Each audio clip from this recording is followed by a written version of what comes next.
Thank you very much, Sue. My name is Papa John Kolstad, a longtime musician and business person in Minneapolis. I have a distribution business that sells to 49 states and 2 countries. Actually, we sell to Hawaii now, so I guess you could say it's 50. They don't order very often, but so I'll stick with 49 and 2. I want to piggyback on what Sue said a little while ago. She's talking about training, the training of candidates. And even if candidates that have been elected and are going back for election, if you watch them in public, they're often not very good. They don't speak well, they don't use the microphone well, they don't know how to put their sentences together. It's surprising that somebody who is in elected office hasn't learned how to do those things. And that's how I became a candidate for mayor. And I'll tell you briefly how that happened. I've been a performer for 40 years. I've studied the use of microphone, how they work. I've studied performance for a long time. And I noticed that candidates were not doing a very good job when they would become a new candidate to run for office. And I thought, well, all I have to do is to teach them how to use the microphone, and they'll become brilliant candidates. I taught them how to use a microphone, and they didn't know how to put a sentence together and how to finish a sentence on the right up or down or the right syllable. So I started looking into candidates really need to have some help of not only how to use the microphone, but how to put a sentence together, how to sell their ideas. It's a performance. So that's how I became a candidate for mayor. I started in January with a number of people coming to me with asking that I help train a bunch of people to take over the city council of the city of Minneapolis, because the city council of Minneapolis is a wretched group. It's a wretched group. There's no other way of saying it. They're a wretched group. They are mismanaging the city of Minneapolis to an infinite degree. And they are harming the businesses, they are harming the citizens. And so when they came to me, I said, yes, I will do this. So I started in last January working with candidates that were coming out the challenge. And some of them have never ever run for office before. They had never used a microphone before. They had never spoken in front of an audience before. And they were really scared. They were nervous, and they would get up and they were fumbling, and they wouldn't get near the microphone. They're back here, and they're talking like this, and nobody could hear them because they didn't understand that this is a tool of their communication.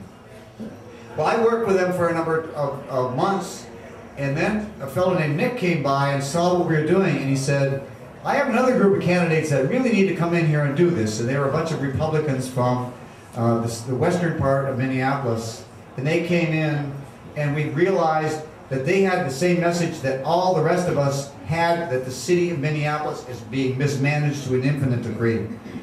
We started working together, and we really have now a very, very good group of candidates. Now, you wouldn't know that unless I'm here to tell you, because the Star Tribune doesn't write about it, and the St. Paul Pioneer Press doesn't write about it. The television stations don't tell you about it, so unless you're on some kind of blog that's going to talk about it, you would not know that there are 13 at least candidates that are challenging the city council and a number of people running against the mayor of Minneapolis because the city is being mismanaged.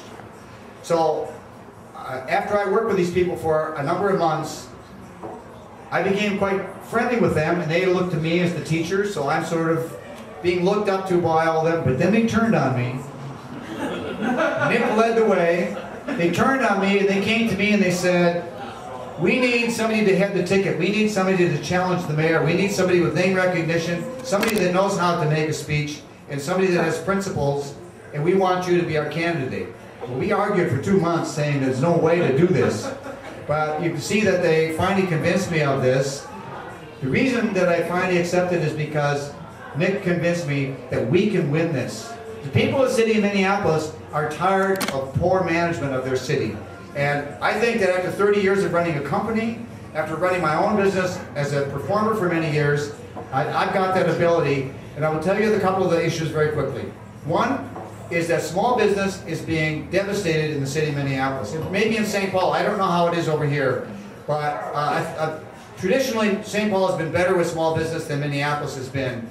And since I've been on this crusade to help small independent businesses, I've been getting horror stories from every business that I talk to about what the city is doing to them, to harm them, to keep them from doing business, from hiring people, from creating economic development in the city.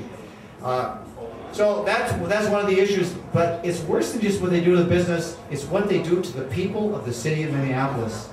And I got 3 calls today from people that told me horror stories of what the city is doing to them. All they want to do is improve their house, all they want to do is maintain their property, and they are being fined and penalized and having inspections. I mean, it's really become hideous to live in the city of Minneapolis. I've got a cunning plan.